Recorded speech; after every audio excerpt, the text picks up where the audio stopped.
മനസ്സോടും പൂർണ്ണ ഹൃദയമോടും പൂർണ്ണാത്മാവോടും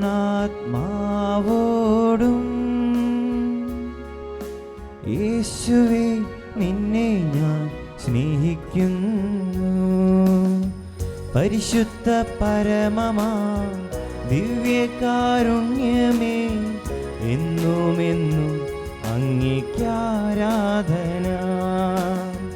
പരിശുദ്ധ പരമമാ ദിവ്യകാരുണ്യമേ എന്നുമെന്നും അങ്ങേക്കാരാധന. പരിശുദ്ധ പരമമാ ദിവ്യകാരുണ്യമേ എന്നുമെന്നും അങ്ങേക്കാരാധന.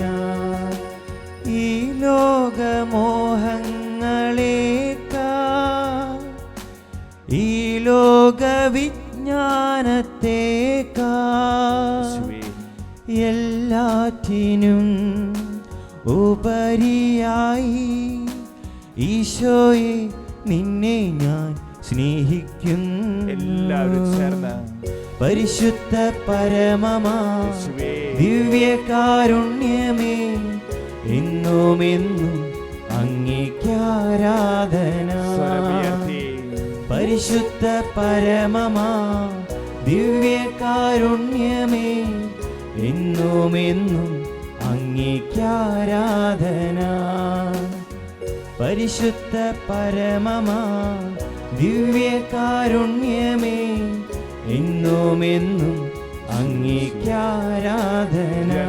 കരങ്ങൾ ഉയർത്തി സ്തുതിച്ചേ. ഹല്ലേലൂയ ഹല്ലേലൂയ ഹല്ലേലൂയ ഹല്ലേലൂയ ഹല്ലേലൂയ ഹല്ലേലൂയ. സ്തുതിക്കട്ടെ സ്തുതിക്കട്ടെ സ്തുതിക്കട്ടെ. ദൈവശക്തി കൊണ്ട് നിറയട്ടെ, ആത്മശക്തി കൊണ്ട് നിറയട്ടെ. പരിശുദ്ധാത്മാവ് ശക്തി അവിടെ വ്യാപരിക്കട്ടെ. വചനത്തിന്റെ ശക്തി വ്യാപരിക്കട്ടെ. കൂദാശയുടെ ശക്തി അവിടെ വ്യാപരിക്കട്ടെ. പരിശുദ്ധാത്മാവിന്റെ അഭിഷേകം അവിടെ വ്യാപരിക്കട്ടെ. രണ്ട് കരങ്ങൾ ഉയർത്തി വിളിച്ച് പ്രാർത്ഥിക്കട്ടെ. യേശുവേ യേശുവേ ആരാധന. ഒന്ന് ചേർന്ന് പ്രാർത്ഥിച്ച് യേശുവേ ആരാധന. അബ്രാഹത്തെ പോലെ ആരാധിച്ച് യേശുവേ ആരാധന. ഈസഹാക്കിനെ പോലെ ആരാധിച്ച് യേശുവേ ആരാധന. പരിശുദ്ധ അമ്മയെ പോലെ ആരാധിച്ച് യേശുവേ ആരാധന. ശിഷ്യന്മാരെ പോലെ ആരാധിച്ച് യേശുവേ ആരാധന. സ്വർഗവാസികളോടൊപ്പം ആരാധിച്ച് യേശുവേ ആരാധന. കരങ്ങൾ കൂപ്പി ആരാധിച്ച് യേശുവേ ആരാധന. പരിശുദ്ധ പരമ ദിവ്യകാരുണ്യത്തിന് എന്നേരവും ആരാധനയും സ്തുതിയും പുകഴ്ചയും ഉണ്ടായിരിക്കട്ടെ. പരിശുദ്ധ പരമ ദിവ്യകാരുണ്യത്തിന് എന്നേരവും ആരാധനയും സ്തുതിയും പുകഴ്ചയും ഉണ്ടായിരിക്കട്ടെ. പരിശുദ്ധ പരമ ദിവ്യകാരുണ്യത്തിന് എന്നേരവും ആരാധനയും സ്തുതിയും പുകഴ്ചയും ഉണ്ടായിരിക്കട്ടെ.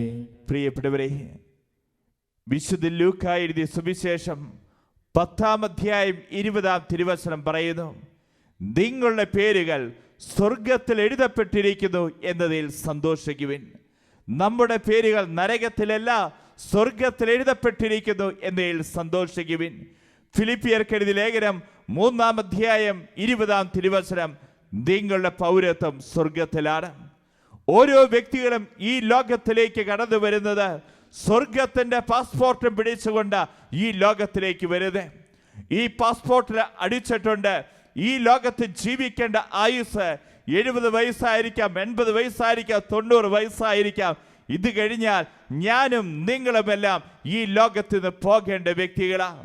എന്നാൽ നമ്മൾ വിദേശത്തേക്ക് യാത്ര ചെയ്യുമ്പോൾ ആ രാജ്യത്ത് പഠിക്കാനായിരിക്കാം, ജോലി ചെയ്യാനായിരിക്കാം, എന്തെങ്കിലും കാര്യങ്ങൾക്ക് നാം പോകുമ്പോൾ ആ രാജ്യത്തെക്കുറിച്ച് ഏകദേശം അറിവ് കിട്ടിയതിന് ശേഷം മാത്രമായിരിക്കും നമ്മൾ ഇവിടെ നിന്ന് പോകുക. അമേരിക്കയിലേക്ക് പോകുന്ന ഒരു വ്യക്തി കേരളത്തിൽ യാത്ര ആരംഭിക്കുന്നതിനേക്കാൾ മുമ്പ് ഏകദേശം അമേരിക്കയെക്കുറിച്ച് ഗൂഗിൾ ചെയ്ത് പഠിക്കാൻ പറ്റുന്നതെല്ലാം അവൻ പഠിച്ചിരിക്കും.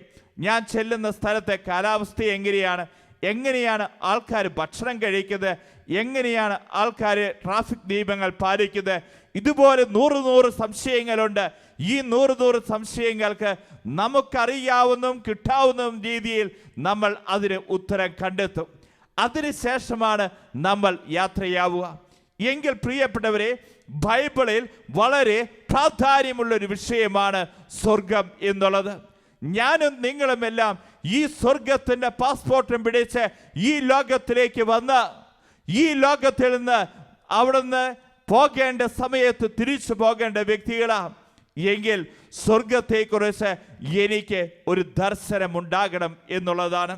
ഹെബ്രായർക്കെഴുതിയ ലേഖനം 4-ാം അധ്യായം 14-ാം തിരുവചനം പറയുകയാണ്, സ്വർഗത്തിലേക്ക് കടന്നുപോയ ശ്രേഷ്ഠനായ ഒരു പ്രധാന പുരോഹിതൻ ദൈവപുത്രനായ യേശു നമുക്കുള്ളതിനാൽ നമുക്ക് നമ്മുടെ വിശ്വാസത്തെ മുറുകെ പിടിക്കാം. നമുക്ക് മുമ്പേ കർത്താവായ യേശു സ്വർഗത്തിലേക്ക് പോയി എന്നുള്ളത് കൊണ്ട് നമുക്ക് നമ്മുടെ വിശ്വാസത്തെ മുറുകെ പിടിക്കാമെന്ന് ഹെബ്രായർക്ക് എഴുതപ്പെട്ട ലേഖനത്തിൽ നമുക്ക് കാണാൻ സാധിക്കുകയാണ്. എന്നാൽ മനുഷ്യൻ്റെ ഏറ്റവും വലിയ അബദ്ധം എന്താണെന്നറിയൂ? സ്വർഗീയ കാര്യങ്ങളെ സ്വന്തം ബുദ്ധി കൊണ്ട് മനസ്സിലാക്കാൻ ശ്രമിക്കുന്നു എന്നുള്ളതാണ്. എന്നാൽ സ്വർഗീയ കാര്യങ്ങൾ സ്വന്തം ബുദ്ധി കൊണ്ട്, നമ്മുടെ ബുദ്ധിയുടെ തട്ടിൽ മാത്രം നിന്നുകൊണ്ട് മനസ്സിലാക്കാൻ സാധിക്കുകയോ? ഇല്ല പ്രിയപ്പെട്ടവരെ. സ്വർഗീയ കാര്യങ്ങളെ ബുദ്ധി കൊണ്ട് ഗ്രഹിക്കാൻ മനുഷ്യൻ ശ്രമിച്ചാൽ അത് ഏറ്റവും വലിയ ബോധത്തര. അതുകൊണ്ടാണ് വചനം കാണുന്നത്, യോഹന്നാൻ എഴുതിയ സുവിശേഷം 3-ാം അധ്യായം 12-ാം തിരുവചനം, യേശു നിക്കോദേമോസിനോട് പറയുകയാണ്, ഭൗമിക കാര്യങ്ങളെ പറ്റി ഞാൻ പറഞ്ഞത് നിങ്ങൾ വിശ്വസിക്കുന്നില്ലെങ്കിൽ സ്വർഗീയ കാര്യങ്ങൾ പറഞ്ഞാൽ എങ്ങനെ വിശ്വസിക്കും? ഭൂമിയിലെ കാര്യങ്ങൾ നമുക്ക് മനസ്സിലാക്കാൻ പറ്റുന്നുണ്ടോ? ഭൗമികമായ കാര്യങ്ങൾ നമുക്ക് മനസ്സിലാക്കാൻ പറ്റുന്നുണ്ടോ? നമ്മുടെ ജീവിത പങ്കാളി ഇതാ തൊട്ടടുത്തിരിക്കുന്നുണ്ടാവാം. ഈ ജീവിത പങ്കാളി ഈ സമയം മനസ്സിൽ ചിന്തിക്കുന്ന കാര്യം നിനക്ക് മനസ്സിലാവുന്നുണ്ടോ? നിന്റെ മക്കൾ ഇതാ നിന്റെ തൊട്ടടുത്തിരിക്കുന്നുണ്ട്. ഈ തൊട്ടടുത്തിരിക്കുന്ന കുഞ്ഞ് ചിന്തിക്കുന്നത് നിനക്ക് മനസ്സിലാവുന്നുണ്ടോ? ഇതൊന്നും നമുക്ക് മനസ്സിലാവുന്നില്ല. എന്നാൽ നമ്മൾ തിരിച്ചറിഞ്ഞു, ഭൗമിക കാര്യങ്ങൾ പോലും നമുക്ക് ഗ്രഹിക്കാൻ സാധിക്കുന്നില്ല. പിന്നെ എങ്ങനെയാണ് സ്വർഗീയ കാര്യങ്ങൾ നമുക്ക് മനസ്സിലാക്കാൻ സാധിക്കുക? എങ്കിൽ പ്രിയപ്പെട്ടവരെ, സ്വർഗത്തെക്കുറിച്ച് എന്താണ് ബൈബിൾ പറയുന്നത്? യെശയ്യാ പ്രവാചകന്റെ പുസ്തകം 6-ാം അധ്യായം 1 മുതൽ തിരുവചനങ്ങളിൽ കാണാൻ സാധിക്കുകയാണ്. ഉസിയ രാജാവ് മരിച്ച വർഷം കർത്താവ് ഉന്നതമായ ഒരു സിംഹാസനത്തിൽ ഉപവിഷ്ടനായിരിക്കുന്നത് ഞാൻ കണ്ടു. യെശയ്യാ പ്രവാചകൻ ഉസിയ രാജാവ് മരിച്ച വർഷം ദേവാലയത്തിലേക്ക് വന്നു കഴിഞ്ഞപ്പോൾ, ദേവാലയത്തിൽ ഈ ഉസിയ രാജാവ് മരിച്ച വർഷം യെശയ്യാ പ്രവാചകൻ കർത്താവിനെ കുറിച്ചും സ്വർഗത്തെക്കുറിച്ചുമുള്ള ഒരു ദർശനം കണ്ടതിനെ കുറിച്ച് യെശയ്യാ പ്രവാചകൻ പറയുകയാണ്. അവിടുത്തെ വസ്ത്രാഞ്ചലം ദേവാലയം മുഴുവൻ നിറഞ്ഞു നിന്നു. അവിടുത്തെ ചുറ്റും സെറാഫുകൾ നിന്നിരുന്നു. അവയ്ക്ക് 6 ചിറകുകൾ വീതം ഉണ്ടായിരുന്നു. 2 ചിറകുകൾ കൊണ്ട് മുഖവും 2 എണ്ണം കൊണ്ട് പാദങ്ങളും അവൻ മറച്ചിരുന്നു. 2 ചിറകുകൾ പറക്കാനുള്ളതായിരുന്നു. അവർ പരസ്പരം ഉദ്ഘോഷിച്ചു കൊണ്ടിരുന്നു, പരിശുദ്ധൻ പരിശുദ്ധൻ, സൈന്യങ്ങളുടെ കർത്താവ് പരിശുദ്ധൻ. ഭൂമി മുഴുവൻ അവിടുത്തെ മഹത്വം നിറഞ്ഞിരുന്നു. അവയുടെ ശബ്ദഘോഷത്താൽ ഭൂമുഖത്തിന്റെ അടിസ്ഥാനങ്ങൾ ഇളകുകയും ദേവാലയം ധൂമപൂരിതമാവുകയും ചെയ്തു. സറാഫുകൾ, മാലാഖമാർ ഏതു സമയവും അവിടുത്തെ പരിശുദ്ധൻ പരിശുദ്ധൻ എന്ന് ഉദ്ഘോഷിച്ചു കൊണ്ടിരുന്നു. എന്നാൽ ഈ സറാഫുകൾക്ക് അവിടുത്തെ മുഖത്തേക്ക് നോക്കാൻ പോലും കഴിഞ്ഞിരുന്നില്ല. അത്രമാത്രം തേജോമയമായിരുന്നു. അതുകൊണ്ട് തന്നെ അവർ 2 ചിറകുകൾ കൊണ്ട് തങ്ങളുടെ കണ്ണുകൾ അവർ മൂടിയിരുന്നു, അടച്ചിരുന്നു എന്നും വചനം പറയുന്നുണ്ട്. നമ്മളും ഓർക്കേണ്ട കാര്യമുണ്ട്, സ്വർഗത്തെക്കുറിച്ച് യെശയ്യാ പ്രവാചകൻ തരുന്ന ദർശനം, അവിടെ മാലാഖമാരുണ്ട്, വിശുദ്ധാത്മാക്കളുണ്ട്. ഏത് സമയം ദൈവത്തെ അനവരതം സ്തുതിച്ചു കൊണ്ടിരിക്കുകയാണ്. എന്നാൽ നമ്മൾ തിരിച്ചറിഞ്ഞു, പാപത്തിൽ ജീവിച്ച ഒരു വ്യക്തി, വ്യഭിചാരത്തിൽ ജീവിക്കുന്ന ഒരു വ്യക്തി, തിന്മയുടെ സ്വാധീനം വലയിൽ ജീവിക്കുന്ന ഒരു വ്യക്തി, വിഗ്രഹാരാധനയിൽ ജീവിക്കുന്ന ഒരു വ്യക്തി, മദ്യപാനത്തിലും കുടുംബം നോക്കാതെയും ജീവിക്കുന്ന ഒരു വ്യക്തി, അവിടെയൊക്കെ അന്ത്യനിമിഷങ്ങൾ കാണേണ്ടത് തന്നെയാണ്.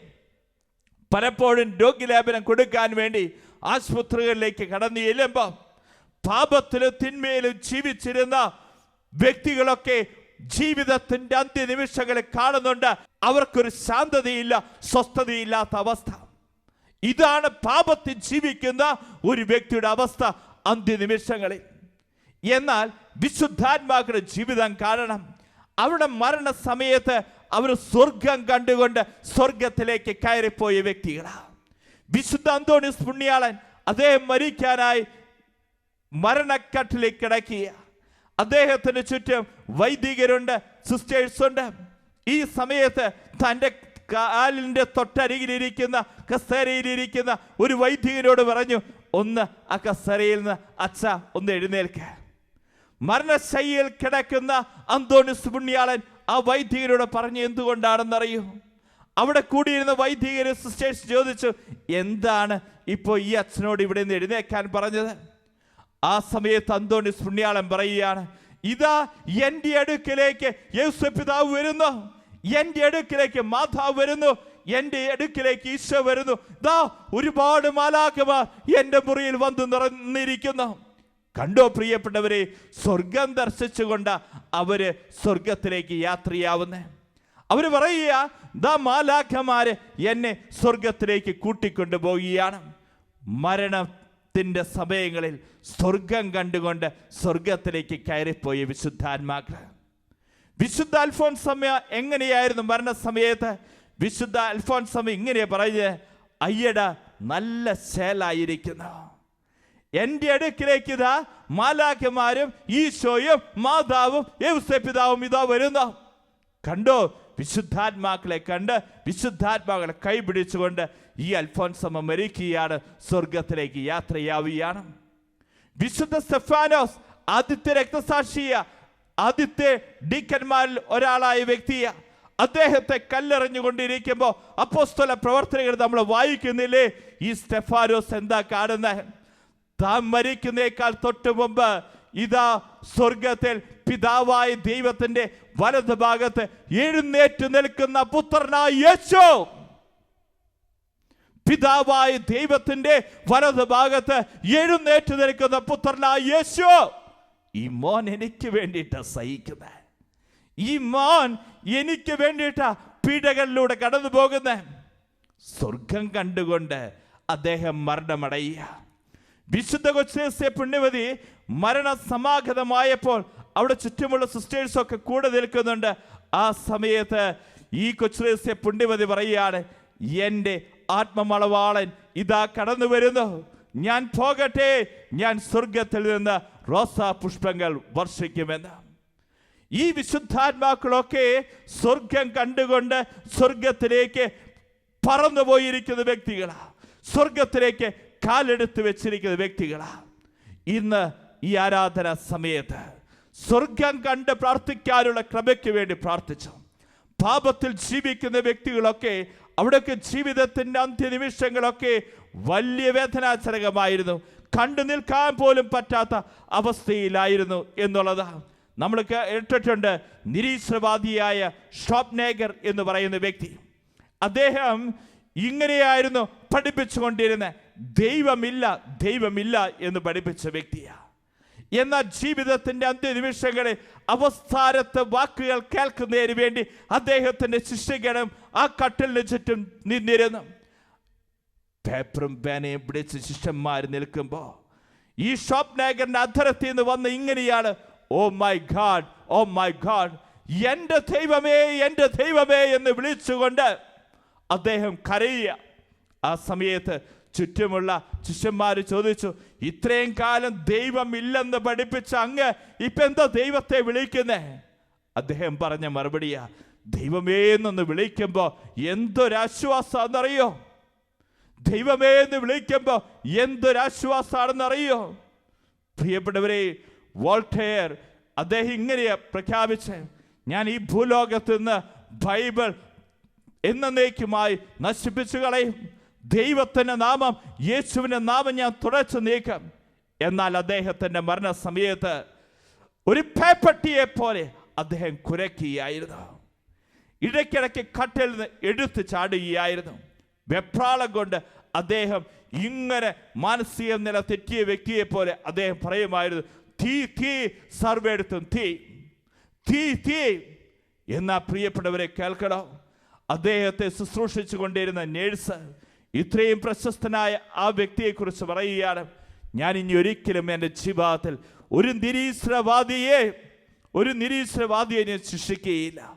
1000 പൗണ്ട് എനിക്ക് തന്നാലും 1,00,000 പൗണ്ട് തന്നാലും ഞാൻ ഒരിക്കലും അങ്ങനെയുള്ള വ്യക്തികളെ ശുശ്രൂഷിക്കുകയില്ല. കാരണം അവിടെ മരണം കണ്ടു നിൽക്കാൻ സാധിക്കുകയില്ല. അത്രയും വേദനാജനകമായിരുന്നു. നമുക്ക് മുട്ടുകേൽ കുത്താൻ പ്രിയപ്പെട്ടവരെ, ആരാധനയിലേക്ക് പ്രവേശിക്കാൻ പോവുക. വിശുദ്ധാത്മാക്കളുടെ മരണം ഭൂമിക്ക് അനുഗ്രഹവും സ്വർഗത്തിന് ആഘോഷവുമാണ്. അവരുടെ ദൃഷ്ടിയിൽ ഭൗമികമായ വാസം ഒരു തീർത്ഥാടനമായിരുന്നു, സ്വർഗമായിരുന്നു അവരുടെ ലക്ഷ്യം. ഞാനും നിങ്ങളുമെല്ലാം ഈ ലോകത്തിൽ നിന്ന് പോകേണ്ട വ്യക്തികളാണ്. 2 കരങ്ങളും കർത്താവിന്റെ കരങ്ങളിലേക്കൊന്ന് ഉയർത്തി. യെശയ്യാ പ്രവാചകൻ കണ്ണുകളടച്ച് ഹൃദയം സ്വർഗത്തിലേക്ക് ഉയർത്തിയപ്പോൾ അവിടെ ദൈവത്തെ ദർശിച്ചതുപോലെ നമുക്കും ദൈവത്തെ ഒന്ന് ദർശിക്കാം. 2 കരങ്ങൾ ഉയർത്തി ഒന്ന് സ്തുതിച്ചേ. ഹല്ലേലൂയ, ഹല്ലേലൂയ, ഹല്ലേലൂയ. കണ്ണുകളൊക്കെ സ്വർഗത്തിലേക്ക് ഉയരട്ടെ. സ്വർഗം കണ്ടുകൊണ്ടൊന്ന് വിളിച്ച് പ്രാർത്ഥിച്ചേ. യേശുവേ യേശുവേ എന്നത് വിളിച്ചേ. അതിരം തുറന്നൊന്ന് വിളിച്ചേ. ഹൃദയം തുറന്നൊന്ന് വിളിച്ചേ. 2 കരം ഉയർത്തി വിളിച്ചുണരട്ടെ. യേശുവേ.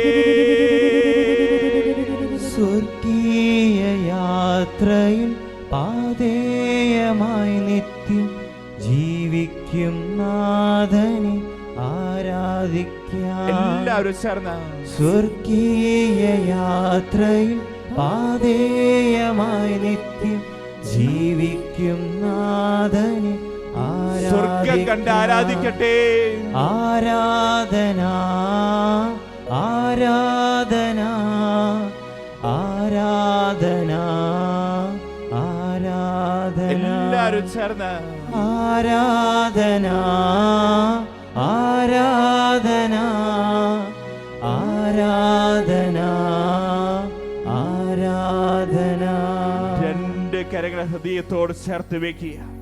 വിശുദ്ധ തോമസ് മൂർ പറയുന്നുണ്ട്, ഭൂമിയിലെ ജീവിതം അവസാനിക്കുന്ന ഏതെങ്കിലും ഒരു കുഴിമാടത്തിലല്ല, നിത്യാനന്ദത്തിന്റെ പറുദീസയിലാണ്, സ്വർഗത്തിലാണ്. സ്വർഗത്തിൽ ഞാൻ ദൈവത്തോട് വളരെ അടുത്തായിരിക്കും. വിശുദ്ധ കൊച്ചുലേസ്യ പുണ്യവതി പറയുന്നുണ്ട്, ഭൂമിയിലെ ഈ പ്രവാസത്തിന് ശേഷം അങ്ങേ അനുഭവിക്കുവാൻ സാധിക്കുമെന്ന് ഞാൻ പ്രതീക്ഷിക്കുന്നു. എന്നാൽ സ്വർഗത്തിലേക്കുള്ള യോഗ്യതകൾ സമ്പാദിക്കാൻ ഞാൻ ആഗ്രഹിക്കുന്നില്ല. അങ്ങയുടെ സ്നേഹത്തിന്റെ പ്രതിഫലം അനുഭവിക്കുവാനാണ്, അധ്വാനിക്കുവാനാണ് എനിക്ക് താല്പര്യം. കർത്താവിന്റെ സന്നിധിയിലേക്ക് 2 കരങ്ങൾ ഉയർത്തിക്കോ. ഞാനും നിങ്ങളുമെല്ലാം എത്തിച്ചേരേണ്ട സ്ഥലമാ സ്വർഗം.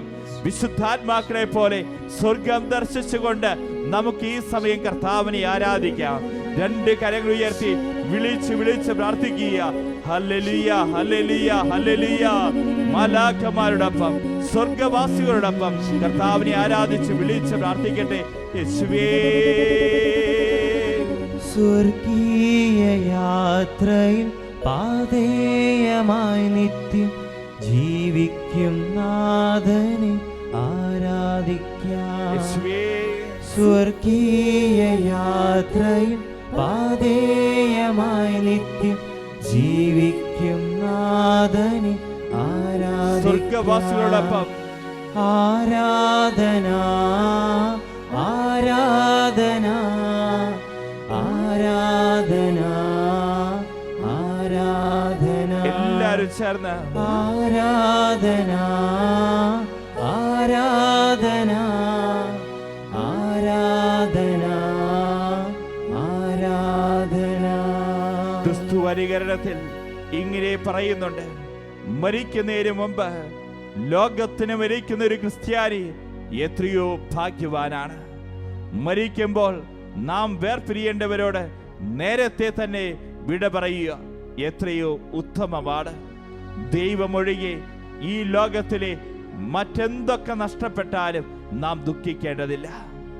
വിശുദ്ധ കൊച്ചുലേസ്യ പുണ്യവതി വീണ്ടും പറയുകയാണ്, മഠത്തിൽ എൻ്റെ സഹോദരിയായ പൗലിനോടൊപ്പം ചേരുന്നതിന് എനിക്ക് അതിയായ ആഗ്രഹമുണ്ടായിരുന്നു. അത് മഠത്തിൽ പൗലിനോടൊപ്പം ആയിരിക്കുവാനല്ല, അതിനേക്കാൾ ഉപരിയായി എൻ്റെ ചേച്ചിയോടൊപ്പം സ്വർഗത്തിൽ ആയിരിക്കുവാനാണ് എനിക്ക് കൂടുതൽ താല്പര്യമെന്ന്. പ്രിയപ്പെട്ടവരെ, ഏതൊക്കെ വ്യക്തികളാണോ സ്വർഗം കണ്ട് ജീവിച്ചിരിക്കുന്നവർ, അവർക്കൊക്കെ ഈ ലോകത്തിലെ ഭൗതികതയെല്ലാം ഒരു മ്ലേച്ഛതയായിരുന്നു. അവർക്ക് ഈ ലോകം മുഴുവൻ നിസ്സാരമായിരുന്നു എന്നുള്ളതാ. പ്രിയപ്പെട്ടവരെ, എന്ന് ഈ ലോകത്തോട് എന്തെന്നില്ലാത്ത ഒരു ആഗ്രഹം, ഭൗതികതയോട്, സമ്പത്തിനോട്, ധാർമ്മികമായ ചിന്തകളോട് പോലും എനിക്കൊരു വെറുപ്പോടുകൂടെ ചിന്തിക്കുന്ന അവസ്ഥ, ആത്മീയ കാര്യങ്ങളൊക്കെ നിസ്സാരമായി ഗണിക്കുന്ന അവസ്ഥ.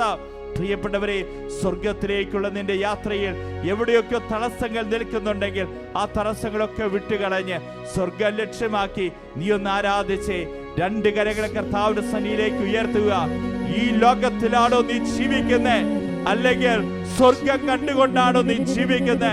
ഈ ലോകത്തിലെ കാര്യങ്ങളിലാണോ നിന്റെ മനസ്സ് വെച്ചിരിക്കുന്നത്, അല്ലെങ്കിൽ സ്വർഗത്തിലാണോ നിന്റെ മനസ്സ് വെച്ചിരിക്കുന്നത്? നിന്റെ പൗരത്വം സ്വർഗത്തിലാ. 2 കരങ്ങൾ ഉയർത്തി വിളിച്ച മക്കളെ യേശുവേ യേശുവേ എന്ന് വിളിച്ചുണരട്ടെ. യേശുവേ. സ്വർഗീയ യാത്രയിൽ പാതേയമായി നിത്യം ജീവിക്കും നാഥനെ ആരാധിക്കാം. എല്ലാവരും ചേർന്ന് സ്വർഗീയ യാത്രയിൽ പാതേയമായി നിത്യം ജീവിക്കും നാഥനെ ആരാധിക്കാം. ആരാധന ആരാധന ആരാധന ആരാധന ആരാധന ആരാധന ആരാധന ആരാധന. 2 കരങ്ങൾ ഹൃദയത്തോട് ചേർത്ത് വെക്കുക.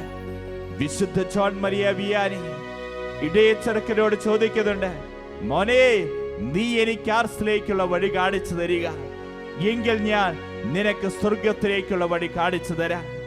വിശുദ്ധ ചാവറ പിതാവിനെ മെത്രാനാക്കുവാനുള്ള ആവശ്യം പലരിൽ നിന്നും ഉയർന്നപ്പോൾ വിശുദ്ധ ചാവറ പിതാവ് പ്രതികരിച്ചത് ഇങ്ങനെയായിരുന്നു: എനിക്ക് മെത്രാനാവേണ്ട, എനിക്ക് സ്വർഗത്തിൽ പോയാൽ മതി. ഇതിനേക്കാൾ വലുതായി ഒന്നുമില്ല പ്രിയപ്പെട്ടവരെ. ഞാനും നിങ്ങളും എല്ലാം ആഗ്രഹിക്കേണ്ടത് സ്വർഗത്തിൽ പോകുന്നതിന് വേണ്ടിയിട്ടാണ്. ജീവിതത്തിന്റെ എല്ലാം നാം നിയന്ത്രിക്കേണ്ടത് സ്വർഗത്തിലേക്കുള്ള യാത്രയിലേക്കാണ്. എല്ലാ നേട്ടങ്ങളും നമ്മൾ കൊടുക്കേണ്ടത് ഈ സ്വർഗരാജ്യത്തിന് വേണ്ടിയിട്ടാണ്. 2 കരകളെ തുറന്നു പിടിച്ച് സ്തുതിച്ച് പ്രാർത്ഥിക്കുക. കർത്താവ് നമ്മെ ആശീർവദിക്കുന്ന സമയമാ. എല്ലാ മക്കളും വിളിച്ചുണരട്ടെ. യേശുവേ.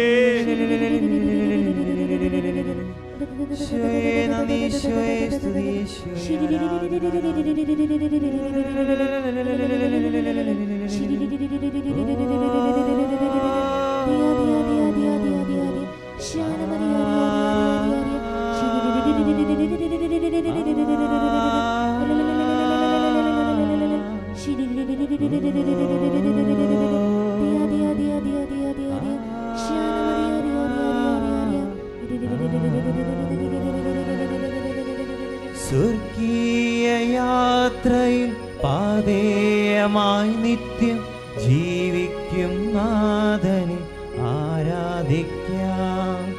സ്വർഗീയ യാത്രയിൽ പാതേയമായി നിത്യം ജീവിക്കും നാഥനെ ആരാധിക്കാം. ആരാധന ആരാധന ജീവിക്കും നാഥനെ ആരാധന. ആരാധന ആരാധന ജീവിക്കും നാഥനെ ആരാധന. ആരാധന ആരാധന ജീവിക്കും നാഥനെ